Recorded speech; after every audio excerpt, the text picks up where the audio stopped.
again, and then it started working again. So I hope now we are back in action. Thank you very much for letting me know that. Hello and welcome back to Crypto Saving Experts, where we talk about the latest cryptocurrency news and take a look at the markets so that we all know exactly what is happening. My name is Jess and we do these live streams every single weekday. Right now the markets aren't looking too good. We've seen Bitcoin move to the downside. We are now down below $26,000, down another 0.6% within the last 24 hours, and we've seen Ethereum move even further down than that by 1.3% in the last 24 hours to 1,640.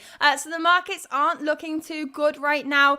We are doing these live streams every single weekday, so if you are new here, please don't forget to like, subscribe and hit that bell notification button. As I was saying before, we've been here throughout the bear market, live streaming every single day, and we will be here when the bull market kicks back in again, so make sure to stay tuned and keep up to date with what's going on in crypto. Today we are talking about what's happening with Binance and BNB. There's a lot of FUD right now on social media and on crypto Twitter surrounding this, so I want to talk about that in a little bit more detail, and then we'll move on to the general cryptocurrency news and we'll analyze the price of Bitcoin at the end of today's stream as well. So let's get straight onto this Binance story here. So you can see that BNB is flirting with a major drop as critical support breaks, and this analyst is looking at a potential 75% drop for Binance. So let's take a look at this in a bit more detail. What we can see here is in the 2021 bull market, the price of BNB absolutely exploded. It was trading down below $75 at the start of 2021, and in a matter of weeks, it moved all the way up to above $220. It was a massive move there. And it was really good for Binance and the BNB holders, and it was very successful, moved to the upside and a really nice bull market gain. Since then, we have retested this level of support that we have at $220 over and over again, and we've managed to bounce this pretty strongly every single time. But right now, we're not having that strong bounce that we're looking for. Unfortunately, we have seen BNB move to the downside. Let's see what price it's trading at right now. Let's go to BNB USDT on the chart. So, in fact, USD is probably better. On the Binance chart, it's currently trading at $213. If we take a look at the daily chart, you can see we have had a daily candle close at $210 now. Is this a little bounce where we use that level of support as a resistance, or is that support going to hold? That's the big question here. And let me talk to you about the concerns we have here and the problems we have if this support does not hold. So what we can see here is we don't really have many other levels of support. So this is the first time in which, if we zoom right out on this chart, this move to the upside in 2021 was the first time that we'd broken above that $44 level.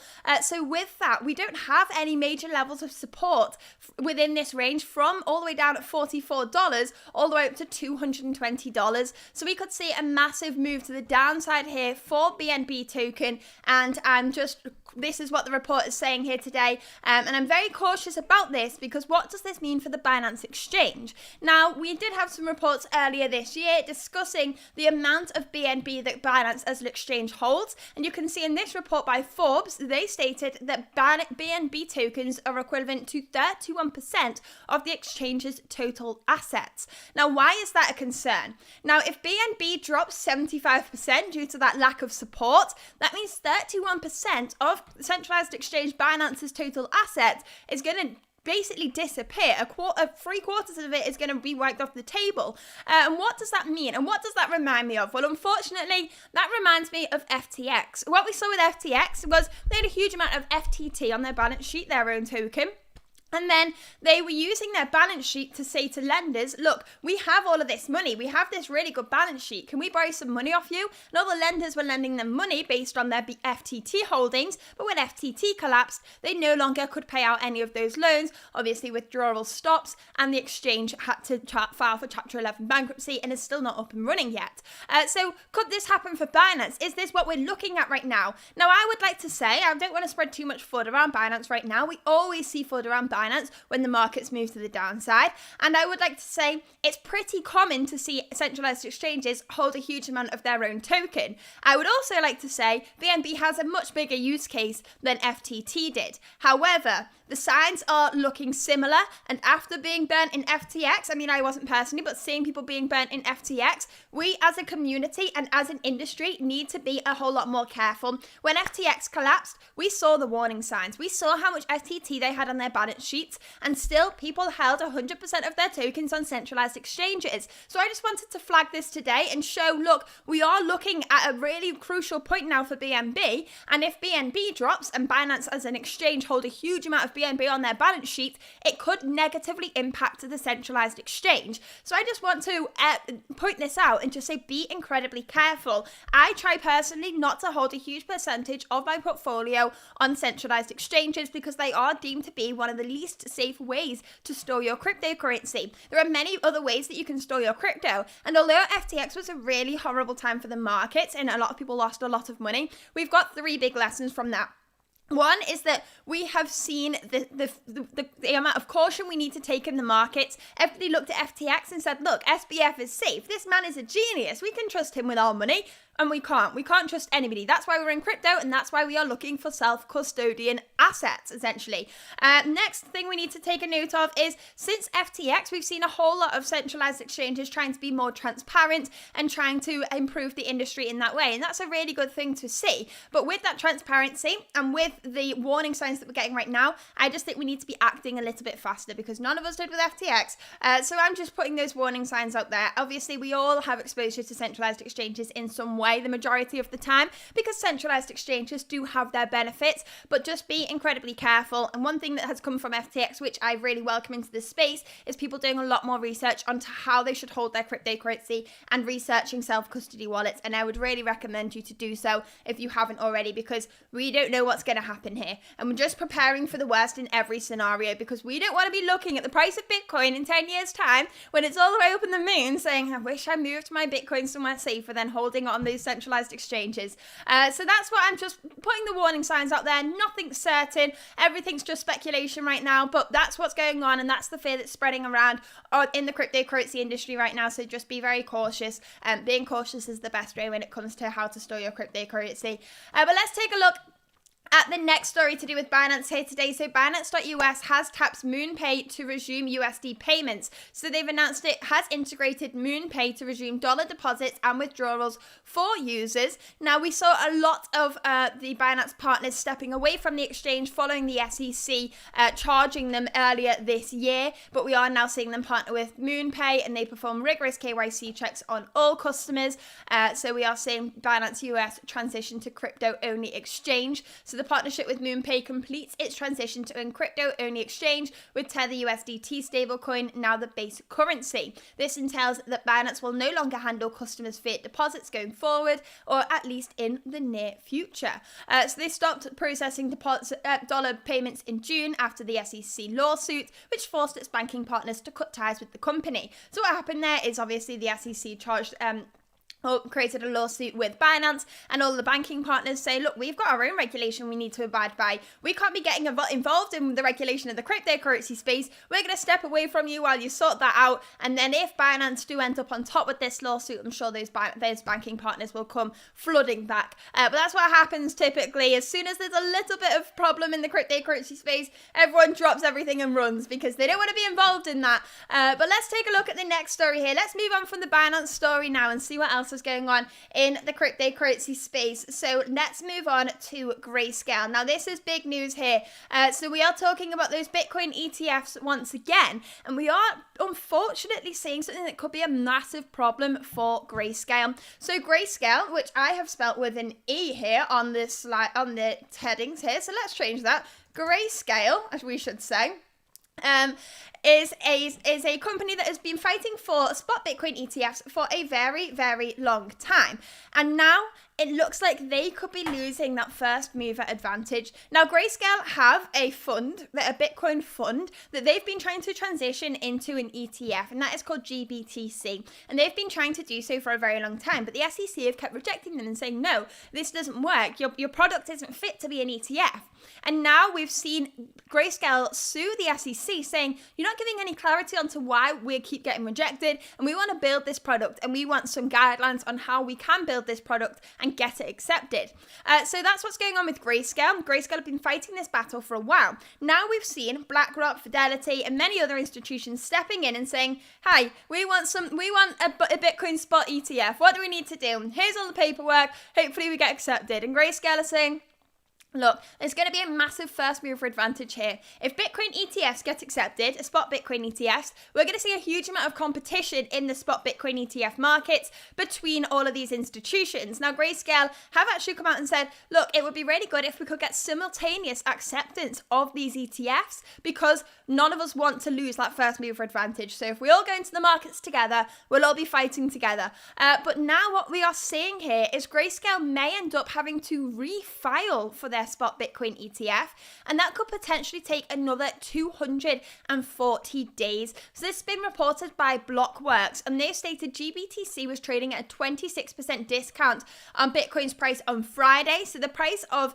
the amount of Bitcoin they hold was higher than the actual stock price. Now, if a spot Bitcoin ETF gets accepted for Grayscale and they can transfer this trust from GBTC into a spot Bitcoin ETF, that gap will be filled immediately. So that's an advantage that people are looking at right now in the markets. But what we can see here is the SEC's decision on a Grayscale spot Bitcoin ETF may have to come after they make a new application, which could take up to 240 days. Now, we all know that BlackRock, Fidelity, and all of those other spot Bitcoin ETFs by traditional financial companies have their deadlines set around March next year, which is just before the Bitcoin halving in April next year. So with 240 days, that takes us on to April next year. So this could mean that Grayscale fall behind in that process, and all those traditional financial institutions that file for spot Bitcoin ETFs get that first mover advantage over Grayscale. And I personally, for one, feel like that's a really disappointing ending to this story for Grayscale. It's not definite, it's not certain. It can take up to 240 days. It doesn't have to take 240 days on the dot. But it would be really unfortunate to see these traditional financial institutions getting in there first, getting their spot Bitcoin ETFs accepted before Grayscale, who've been attempting to do this for years, and entered a lawsuit with the SEC over this decision. But we'll stay up to date with this story, and we'll continue to report on this and see what else is going on in the space. But please make sure before we continue with today's stream to like, subscribe, and hit that bell notification button so you don't miss the latest cryptocurrency news. What else we have in here today is Thailand mulls banning Facebook as crypto scam ads increase. So the ministry has sent a letter to Meta requesting that the company take necessary steps to remedy the situation. Now, what we are going to see here, if Meta do act on this, is we'll probably see more strict regulation on what adverts can be done on the platform. I mean, it's already quite strict as it is here in the UK for sure, but we may see that increase and more regulation and tightening go on around that. Let's see what else is going on here. So we've got a review of the Trezor Model T. I've got my Trezor right here in front of me. We did an unboxing of this a few streams ago, maybe last week or the week before. If you are interested in getting a Trezor, then I would recommend reading this article, especially after my rant around Binance. Then if you didn't listen to my rant about Binance, skip back to the start of the stream and see what's going on there. I'm not spreading any FUD, I'm just being super cautious, and I try and encourage everybody to do a lot of research around self-custody and the best ways to store your cryptocurrency, because a lot of people come into the space, they use centralized exchanges straight off the bat, and it takes them a while to do that little bit of research and realize that there's much safer ways to store their crypto. So just have a look at the article, see what you think, and we've got some courses on that as well on the website at cryptosavingexpert.com. What else have we got in here? We've got more stories around Binance. So Binance mining difficulty jumps over 6% despite the recent slump. So what we're seeing here is despite the bearish price action, miner confidence remains high as the mining difficulty has jumped to 6.17% since the last difficulty adjustment. So it is written in the Bitcoin code that we have a Bitcoin block mined every 10 minutes. Now, to make that mining continuously every 10 minutes on average, we need to change the difficulty to mine a block. So if loads of people are trying to mine at once, we need to make that difficulty higher, because that ensures that we still only get a new block every 10 minutes. And if not many people are mining, then we need to make that difficulty lower in order to make sure we do have that block every 10 minutes. So what we're seeing here with that mining difficulty increasing 6%, it shows that people are putting their efforts into mining Bitcoin, and we are seeing that confidence remaining high, even though the price of Bitcoin has moved to the downside. If you want more information on that, I will drop the link into today's chat, but I think that was a fair enough explanation there. I don't know why this is not letting me stream there today. Let's see how this is. Are we having a better result here? Let me drop this straight into the chat. Let's see what else is going on in the cryptocurrency news. Over 75% of major NFT collections remain dormant. We did have a story yesterday talking about one of the major Bored Ape Yacht Club NFTs being sold for a massive loss. Are we going to see this continue? NFTs, something I've never really got on board with, but we are seeing now even the blue chip NFTs struggling throughout this period of time. I think this is expected. I mean, NFTs, I don't see their use case, so I'm very biased on this, but overall, when the markets are down, I'm not jumping to buy NFTs, I'm jumping to buy Bitcoin. Let's see what else is going on in the crypto news. We've got one last story before we get onto the price of Bitcoin. Former OpenSea employee has been jailed over insider trading. So they've been sentenced to 3 months, and they've got some other charges here as well, I believe. So they've been charged with insider trading, and we've also got here, they've violated the trust that his employer placed in him by using OpenSea's confidential information for his own profit. Today's sentence should serve as a warning to other corporate insiders that insider trading in any marketplace will not be tolerated. We are also seeing that he used his position at OpenSea to take advantage of collections that would feature on the homepage, thus spiking their value. Due to the nature of cryptocurrency, he attempted to mask his activities by using wallets not directly linked or traced to him. However, in the end, he was caught and has now been convicted. So he profited between 200% and 500% on his initial investments from this insider trading, but he's ordered to pay a fine of $50,000 and obviously has 3 months in prison. So he has seen the repercussions of that. Before we continue, let's take a look at what's going on in the chat today. JB is back. Hello, thank you very much for tuning back in. Lake Garda was good, but watching Crypto Saving Expert is better. Yes, it is, but I hope you had a lovely time in Lake Garda. A very nice place. I've been there before. Let's see what's going on the price of Bitcoin. Let's take a look here. So BTC USDT here. Let's move the stream along so we're all at the same point. What we want to talk about today is we obviously break through that level of support on the daily chart, which I did not take notice of with my own portfolio when I really, really wish I did. What we can see here is we have some levels of support. I'm actually going to draw a box here. So if we take a rectangle there, if we draw from here to here, you can see we have a level of support, which is actually holding right now at $24,800 to $25,120. We have some other levels of support here, but I am actually right now looking less and less at the charts and looking at what's going on in the news and looking at what's going on in the traditional financial world, because I typically stick to what's going on in crypto, and I think right now it's a time where we need to start looking outside of crypto, because if the stock markets crash, if the tech markets crash, cryptocurrency will be affected by that. So we need to be prepared for that. We need to be looking at what's going on with Evergrande, and we just need to give ourselves all the tools to make accurate predictions of what's going on here. I'm preparing myself for all scenarios because I really think we're sat on the fence right now.